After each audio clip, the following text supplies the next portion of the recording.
How to log in into Epic Games account. Follow these easy steps to sign into your Epic Games account and access the Epic Games Store.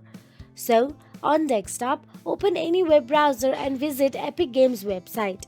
Simply tap on the Epic Games option available at the top and navigate to its official website. Once done, you can see the sign in button available at the top right corner of your screen. Simply tap on it and navigate to the sign in section. Now here, Epic Games allow you to log in with various methods: email and password. Enter your registered email address and password associated with your Epic Games account. Social media accounts. You can also sign in with Facebook, Google, Xbox, PlayStation, Nintendo or Apple if you have linked any of these accounts to Epic Games. If you choose the email password method, fill in your email address and password. For social logins, follow the prompts to log in to the linked accounts. So that is it. Once logged in, you can access the Epic Games Store, manage your account settings and download the games.